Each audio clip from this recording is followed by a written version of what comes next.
வணக்கம். ஃபோர்ஸ்டர்ஸ் ஹெட்கியர் வழங்கும் தமிழ்நாடு 360க்கு உங்களை வரவேற்பது நான் அருணீஸ்வர். தமிழகத்தில் உள்ள அனைத்து மாவட்ட நிகழ்வுகளையும் விரிவாக பார்ப்பதற்கு முன் தலைப்புச் செய்திகளை பார்க்கலாம். சோளிங்கர் பெரிய ஏரி நிறைந்து வெட்டுமதகில் வெளியேறி வீணாகி வரும் நீர். தடுப்புகள் அமைத்து நீரை சேமிக்க சுற்றுவட்டார விவசாயிகள் கோரிக்கை.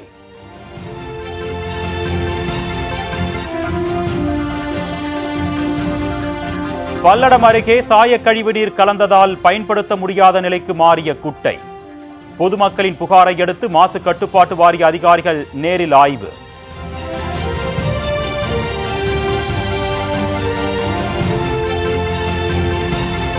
ஆண்டிப்பட்டி அருகே சாலையில் கிடந்த நகை பணத்தை போலீசில் ஒப்படைத்த முதியவர்கள்.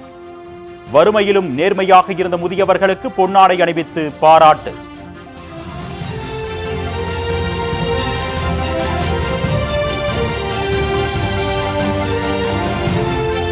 சேலம் சுற்றுவட்டார பகுதிகளில் 41 கோடியே 59 லட்சம் ரூபாய் மதிப்பீட்டில் பல்வேறு புதிய திட்ட பணிகள். அடிக்கல் நாட்டி தொடங்கி வைத்தார் சுற்றுலாத்துறை அமைச்சர் ராஜேந்திரன்.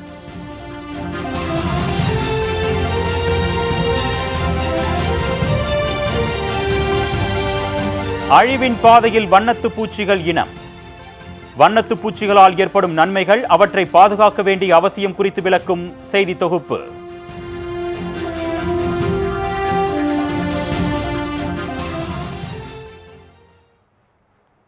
இனி விரிவான செய்திகளை பார்க்கலாம். சோளிங்கரில் பெரிய ஏரி நிறைந்துள்ள நிலையில் வெட்டு மதகை அடைக்காததால் நீர் வீணாக கடலில் சென்று கலப்பதாக விவசாயிகள் புகார் தெரிவித்துள்ளனர். ராணிப்பேட்டை மாவட்டம் சோளிங்கரில் அமைந்துள்ள பெரிய ஏரி 468 ஏக்கர் பரப்பளவு கொண்டது. இந்த ஏரியின் சுற்றுவட்டார பகுதிகளில் 500க்கும் மேற்பட்ட கிராமங்கள் உள்ளன. இந்த ஏரியின் மூலம் சுமார் 50,000 ஏக்கர் விளைநிலங்கள் பாசன வசதி பெற்று வருகின்றன. கடந்த சில ஆண்டுகளாக மழை இல்லாததால் இந்த ஏரி நிரம்பாமல் இருந்து வந்தது. ஆனால் கடந்த ஆண்டு பெய்த மழை மற்றும் புயல் காரணமாக பெரிய ஏரி முழுவதுமாக நிரம்பியுள்ளது. இதனால் அப்பகுதி விவசாயிகள் மகிழ்ச்சி அடைந்துள்ளனர். ஆனால் ஏரியின் வெட்டு மதகுகள் அடைக்கப்படாததால் அதன் மூலம் நீர் வெளியேறி வருகிறது. அருவி போல் கொட்டும் இந்த நீர் விவசாயத்திற்கு பயன்படாமல் வீணாக சென்று கடலில் கலப்பதால் அப்பகுதி விவசாயிகள் கவலை அடைந்துள்ளனர்.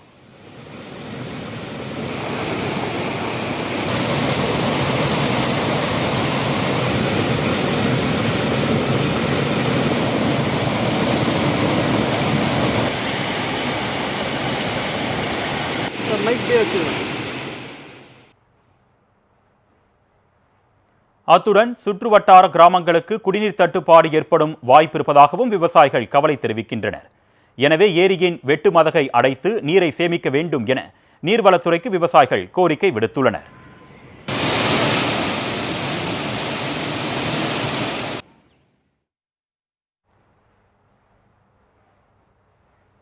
பல்லடம் அருகே சாய கழிவு நீர் கலந்து குட்டை நீர் மாசடைந்துள்ள நிலையில் குட்டை நீரை மாசு கட்டுப்பாட்டு வாரிய அதிகாரிகள் ஆய்வு செய்தனர்.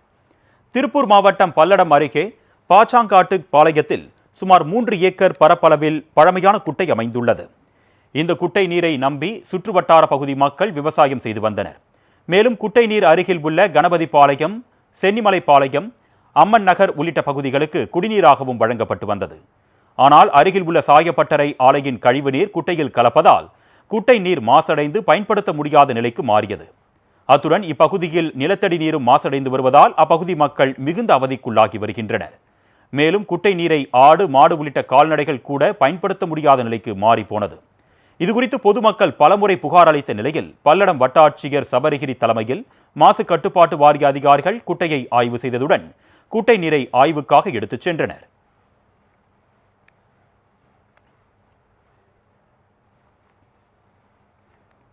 ஆண்டிப்பட்டி பேரூராட்சியில் சட்டமன்ற உறுப்பினர் மகாராஜன் திடீர் ஆய்வு மேற்கொண்டு வளர்ச்சி பணிகள் குறித்து கேட்டறிந்தார்.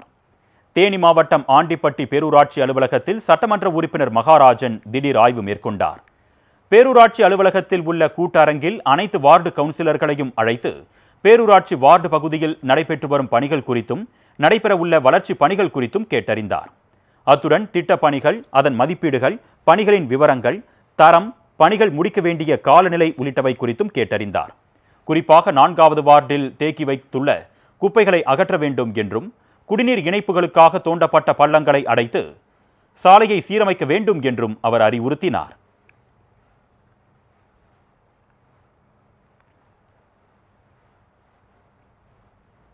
சேலம் சுற்றுவட்டார பகுதிகளில் அமையவுள்ள பல்வேறு புதிய திட்டப் பணிகளை அமைச்சர் க ராஜேந்திரன் அடிக்கல் நாட்டி தொடங்கி வைத்தார். சேலம் மாவட்டத்தில் பள்ளிக் கல்வித்துறை, மக்கள் நல்வாழ்வுத்துறை, பொதுப்பணித்துறை உள்ளிட்ட பல்வேறு துறைகள் மூலம் 41 கோடி 59 லட்சம் ரூபாய் மதிப்பீட்டில் 20 புதிய கட்டிடங்கள் கட்ட திட்டமிடப்பட்டது. இந்நிலையில் இந்த கட்டிடங்களுக்கான அடிக்கல் நாட்டு விழா அஸ்தம்பட்டி வணிக வரித்துறை அலுவலகத்தில் நடைபெற்றது. இதில் சுற்றுலாத்துறை அமைச்சர் ராஜேந்திரன் கலந்து கொண்டு புதிய திட்ட பணிகளை அடிக்கல் நாட்டி தொடங்கி வைத்தார். இந்நிகழ்ச்சியில் துறை சார்ந்த அதிகாரிகள் பலரும் பங்கேற்றனர்.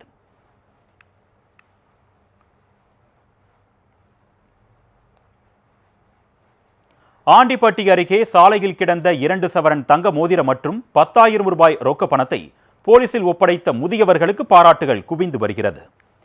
தேனி மாவட்டம் ஆண்டிப்பட்டி அருகே கடமலைகுண்டு கிராமத்தில் தனிக்கொடி மற்றும் பொன்னையா ஆகியோர் தள்ளுவண்டியில் நிலக்கடலை வியாபாரம் செய்து வருகிறார்கள். இவர்கள் இருவரும் வழக்கம் போல் வியாபாரத்திற்கு சென்றபோது சாலையில் ஒரு பை கிடந்துள்ளது. அந்த பையை எடுத்து பார்த்தபோது உள்ளே 2 தங்க மோதிரங்களும் 10,500 ரூபாய் ரொக்க பணமும் இருந்துள்ளது. இந்த பை யாருடையது என்று முதியவர்கள் அக்கம் பக்கத்தில் விசாரித்தனர். பின்னர் யாரேனும் தேடி வரலாம் என்று இரவு வரை காத்திருந்துள்ளனர். ஆனால் இந்த பையை தேடி யாரும் வராததால் தனிக்கொடி மற்றும் பொன்னையா ஆகிய இருவரும் அந்த பையை கடமலைக்குண்டு காவல் நிலையத்தில் ஒப்படைத்தனர். இதனிடையே அதே பகுதியைச் சேர்ந்த கூலி வேலை செய்யும் துர்கையம்மாள் என்ற பெண் தான் வைத்திருந்த நகை, பணம் கொண்ட பையை காணவில்லை என்று புகார் அளித்திருந்தார். இதுகுறித்து விசாரணை மேற்கொண்ட போலீசார் முதியவர்கள் ஒப்படைத்த நகை, பணத்தை துர்கையம்மாளிடம் ஒப்படைத்தனர். இதனால் மகிழ்ச்சியடைந்த அப்பெண் முதியவர்களின் காலில் விழுந்து வணங்கி நன்றி தெரிவித்தார்.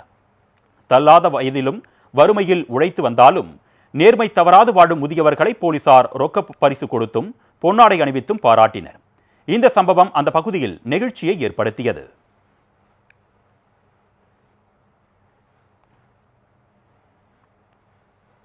ஊத்தங்கரை அருகே முன்னாள் நாடாளுமன்ற உறுப்பினர் டாக்டர் செல்லக்குமாருக்கு கிராம மக்கள் பாராட்டு விழா நடத்தினர்.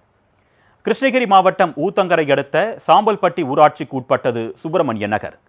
இந்த கிராமத்தில் உள்ள மக்களுக்கு கடந்த 58 ஆண்டுகளுக்கு முன்னர் தமிழக அரசு சார்பில் இலவச வீட்டுமனை பட்டா வழங்கப்பட்டது. ஆனால் இந்த பட்டா அரசு கணக்கில் ஏற்றப்படாமல் இருந்து வந்தது. இதனால் கிராம மக்கள் பலமுறை பல அதிகாரிகளிடம் மனு அளித்தனர். ஆனால் எந்தவித பயனும் இல்லாத நிலையில் முன்னாள் காங்கிரஸ் நாடாளுமன்ற உறுப்பினர் செல்லக்குமாரிடம் கிராம மக்கள் மனு அளித்திருந்தனர். அவர் மேற்கொண்ட தொடர் முயற்சியின் காரணமாக தற்பொழுது பட்டா அரசு கணக்கில் ஏற்றப்பட்டுள்ளது. இதனால் மகிழ்ச்சியடைந்த கிராம மக்கள் முன்னாள் எம்பி செல்லக்குமாருக்கு பாராட்டு விழா நடத்தி மாலை அணிவித்து மரியாதை செய்தனர். இந்நிகழ்ச்சியில் காங்கிரஸ் கட்சியினர் மற்றும் கிராம மக்கள் பலரும் பங்கேற்றனர்.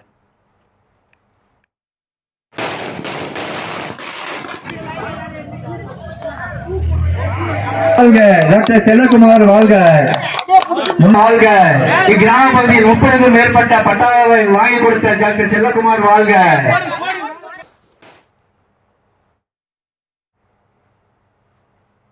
ராதாபுரம் அருகே 10ஆம் வகுப்பில் 100% தேர்ச்சி பெற்று வரும் அரசு பள்ளியில் ஆடல் பாடலுடன் ஆண்டு விழா களை கட்டியது. திருநெல்வேலி மாவட்டம் ராதாபுரம் அருகே உள்ள ஆத்துக்குறிச்சி உயர்நிலைப் பள்ளியில் ஆண்டு விழா நடைபெற்றது. ஆண்டு விழாவையொட்டி பள்ளி மாணவ மாணவியர் பங்கேற்ற பேச்சு போட்டி, நாடகம், பட்டிமன்றம் போன்ற பல்சுவை நிகழ்ச்சிகளும் நடைபெற்றன. விழாவில் இந்த ஆண்டு 10ஆம் வகுப்பில் அதிக மதிப்பெண் பெற்ற மாணவ மாணவியருக்கு ரொக்க பரிசு மற்றும் கேடயம் பரிசாக வழங்கப்பட்டது. அத்துடன் மாணவ மாணவியரின் கண்கவர் கலை நிகழ்ச்சிகளும் நடைபெற்றன. இப்பள்ளி கடந்த 13 ஆண்டுகளாக 10ஆம் வகுப்பில் 100% தேர்ச்சி பெற்ற பள்ளி என்பது குறிப்பிடத்தக்கது. ஆண்டிப்பட்டி அருகே ஊருக்குள் வராததால் அரசு பேருந்தை சிறைப்பிடித்து கிராம மக்கள் போராட்டத்தில் ஈடுபட்டனர். தேனி மாவட்டம் ஆண்டிப்பட்டி அருகே உள்ள டி புதூர் மலை கிராமத்தில் 300க்கும் மேற்பட்ட மக்கள் வசித்து வரும் நிலையில் கிராமத்திற்கு பேருந்து வசதி இல்லாமல் மக்கள் தவித்து வந்தனர். இந்நிலையில் 35 ஆண்டுகளுக்கு பிறகு கிராமத்திற்கு பேருந்து சேவை இயக்கப்பட்டது. நாள்தோறும் 2 முறை பேருந்து இயக்கப்படும் என்று அறிவிக்கப்பட்டது. ஆனால் இந்த பேருந்து முறையாக இயக்கப்படவில்லை என்றும் ஊருக்குள் வராமல் 2 கிலோமீட்டர் தூரத்தில் நிறுத்திவிடுவதாகவும் கிராம மக்கள் புகார் தெரிவித்தனர்.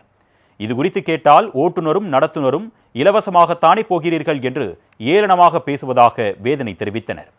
இதுகுறித்து பலமுறை புகார் அளித்தும் நடவடிக்கை எடுக்காததால் ஆத்திரமடைந்த கிராம மக்கள் அரசு பேருந்தை சிறைப்பிடித்து போராட்டத்தில் ஈடுபட்டனர்.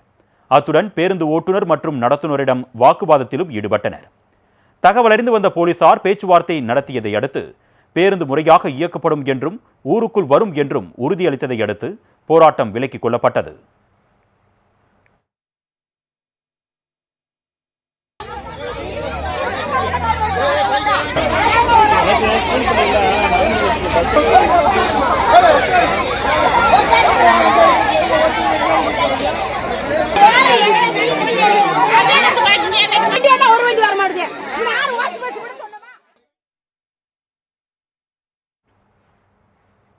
அம்பாசமுத்திரம் பாபநாசம் ரோட்டில் பாலம் அமைக்கும் பணிகள் நடப்பதால் கனரக வாகனங்கள் மாற்றுப்பாதையில் இயக்க ஏற்பாடு செய்யப்பட்டுள்ளது. திருநெல்வேலி மாவட்டம் அம்பாசமுத்திரம் பாபநாசம் செல்லும் நெடுஞ்சாலையில் அகஸ்தியர்பட்டி ஊர் அருகே 4 பாலங்கள் அமைக்கும் பணிகள் நடைபெற்று வருகின்றன. இதனால் போக்குவரத்து நெரிசல் மற்றும் விபத்துகளை தடுக்கும் வகையில் போக்குவரத்தில் மாற்றம் செய்யப்பட்டுள்ளது. அதன்படி கனரக வாகனங்கள் மற்றும் பேருந்துகள் மாற்றுப்பாதையில் இயக்க வேண்டும் என்று நெடுஞ்சாலைத்துறை அறிவித்துள்ளது. அதன்படி அகஸ்தியர்பட்டி, பிள்ளையார் கோவில், வடபுறம் செல்லும் பொன்னகர் ரோடு வழியாக மன்னார்கோவில், தென்காசி பிரதான சாலை வழியாக செல்ல வேண்டும் என்று தெரிவிக்கப்பட்டுள்ளது. தற்பொழுது அந்த சாலை ஒரு வழியாக இருப்பதால் பள்ளி வாகனங்கள் அதிக அளவில் செல்வதால் விபத்துகளை தடுக்க வேண்டும் என்றும் அகஸ்தியர்பட்டி பொன்னகர் சாலையை விரிவுபடுத்த வேண்டும் என்றும் சமூக ஆர்வலர்கள் கோரிக்கை விடுத்துள்ளனர்.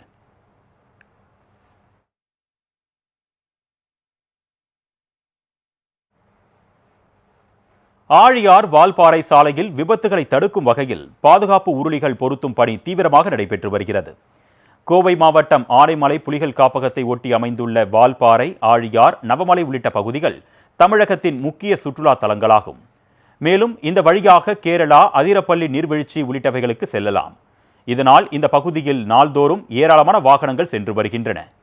சுற்றுலா பயணிகளின் வாகனங்கள் அபாய வளைவுகளில் திரும்பும் போது சில சமயங்களில் கட்டுப்பாட்டை இழந்து விபத்துக்குள்ளாகிறது. எனவே விபத்துகளையும் உயிர் சேதங்களையும் தவிர்க்கும் வகையில் பொள்ளாச்சி, ஆழியார், வால்பாறை சாலையில் சுழலும் தன்மை கொண்ட சுழற் பாதுகாப்பு உருளிகள் பொருத்தப்பட்டு வருகின்றன. மஞ்சள் மற்றும் வெள்ளை நிறம் கொண்ட இரட்டை உருளிகள் இரும்பு தடுப்பு கம்பிகளுக்கு இடையே தற்பொழுது பொருத்தப்படுகிறது.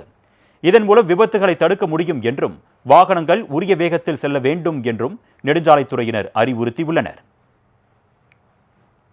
தமிழக அரசு அந்த உயிரை விபத்து ஏற்பட்டால் உயிர்களை காப்பாற்றுகிற நோக்கில் புதிய முயற்சியாக இன்றைக்கி பார்த்தீங்கன்னா லப்பர் தடுப்பு வசதி ஏற்பாடு செஞ்சுருக்கிறாங்க. இன்றைக்கி பார்த்தீங்கன்னா லப்பர் தடுப்புன்னு பார்த்தீங்கன்னா நீங்கள் முட்டினாலும் திருப்பி அந்த ரோட்டுக்கே வந்துடும். டீலோ பள்ளத்துக்கு போக வேண்டியதில்லை. அந்த ஒரு அரிய வாய்ப்பை இன்றைக்கி சுற்றுலா பயணிகள் பார்த்தா மகிழ்ச்சியாக இருக்குது. விபத்து ஏற்பட்டாலும் உயிரிழப்பு போகாத அளவுக்கு இன்றைக்கி தமிழக அரசு ஒரு முயற்சி பண்ணிக்கிறாங்க. இந்த புதுமையான ஒரு முயற்சி சுற்றுலா பயணிகள் அனைவருமே நாங்கள் வரவேற்கிறோம். ஃபோஸ்டர்ஸ் ஹெட்கியரின் தமிழ்நாடு 360யில் அடுத்து வருவது உங்கள் ஊர் நிகழ்வுகளை விரைவாக வழங்கும் உள்ளூர் எக்ஸ்பிரஸ்.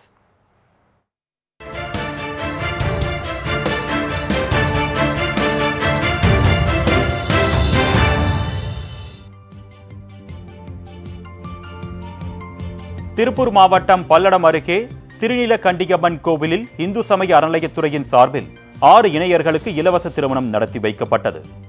இந்த நிகழ்ச்சியில் தமிழ் வளர்ச்சி மற்றும் செய்தித்துறை அமைச்சர் சுவாமிநாதன் கலந்து கொண்டு 6 இணையர்களுக்கு திருமணத்தை நடத்தி வைத்தார்.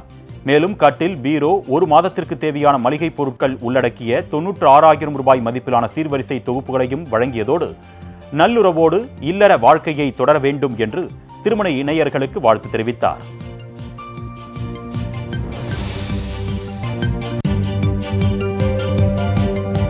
திண்டுக்கல் மாவட்டம் பழனி முருகன் கோவிலில் தைப்பூச திருவிழா கடந்த 5ஆம் தேதி தொடங்கி நடைபெற்று வருகிறது. தைப்பூச திருவிழாவையொட்டி லட்சக்கணக்கான பக்தர்கள் பாத யாத்திரையாக வருகின்றனர். இந்நிலையில் வழக்கத்தை விட பல மடங்கு சேரும் என்பதால் தைப்பூச திருவிழாவை முன்னிட்டு பழனி நகராட்சியில் சிறப்பு பணிகள் மேற்கொள்ளப்படுகிறது. இதன் மூலம் பக்தர்களுக்கு தேவையான அடிப்படை வசதிகளை மேற்கொள்ள தைப்பூச சிறப்பு பணிகள் என தனியாக நிதி ஒதுக்கப்பட்டு பணிகள் மேற்கொள்ளப்படுகிறது. மேலும் பழுதாகி நின்ற குப்பைகளை சேகரிக்கும் வாகனத்தை துப்புரவு பணியாளர்கள் தள்ளி செல்லும் நிலை ஏற்பட்டது. சேலம் பெரியார் பல்கலைக்கழக மகளிர் ஆய்வு மையம் சார்பில் மகளிர் ஆரோக்கியத்தை மேம்படுத்தும் மேம்பட்ட தொழில்நுட்பங்கள் குறித்து 2 நாள் தேசிய மாநாடு நடைபெற்றது. துணைவேந்தர் ஜெகநாதன் துவக்கி வைத்து மாநாட்டு மலரை வெளியிட்டார். இந்த மாநாட்டில் பெண்களின் ஆரோக்கிய நல்வாழ்வுக்கு துணையாக இருக்கும் மருத்துவ தொழில்நுட்ப முன்னேற்றங்களை ஆராய வேண்டி நாட்டின் முன்னணி கல்வியாளர்கள், ஆராய்ச்சியாளர்கள் மற்றும் தொழில்நுட்ப வல்லுநர்கள் குறித்து விவாதித்தனர். இதில் மனரீதியான உடல் நல மேம்பாட்டில் தொழில்நுட்பத்தின் முக்கியத்துவம் விளக்கப்பட்டது.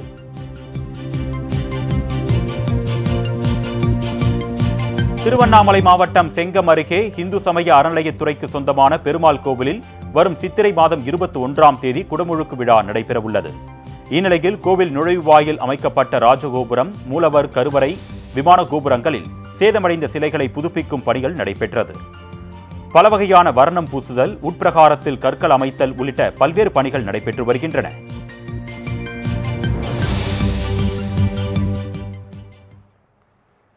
போஸ்டர்ஸ் ஹெட்கியர் வழங்கும் தமிழ்நாடு 360யில் மாவட்டங்களில் நடைபெற்ற விளையாட்டு செய்திகளை வழங்க வருகிறது விளையாட்டு களம்.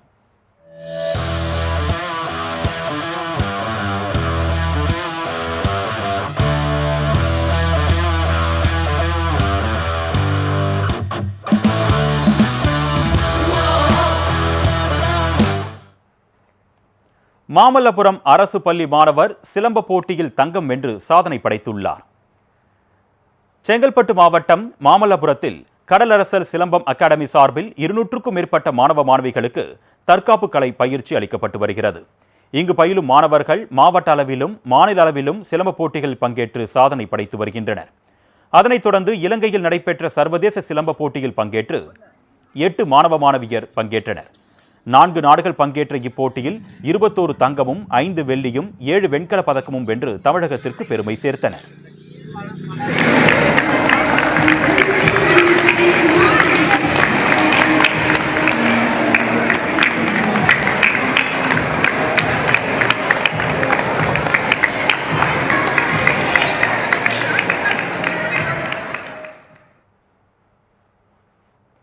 பின்னர் சென்னை திரும்பிய மாமல்லபுரம் கடலரசர் சிலம்ப அணியினருக்கு மாமல்லபுரத்தில் சிறப்பான வரவேற்பு அளிக்கப்பட்டது. இதில் மாமல்லபுரம் பேரூராட்சி கவுன்சிலரும் சிற்ப ஸ்தபதியுமான பூபதி சிலம்ப ஆசான் மூர்த்திக்கு சால்வை அணிவித்து வாழ்த்துக்கள் தெரிவித்ததுடன் போட்டியில் வெற்றி பெற்ற 8 மாணவ மாணவியருக்கும் சால்வை அணிவித்து வாழ்த்துக்களை தெரிவித்தனர்.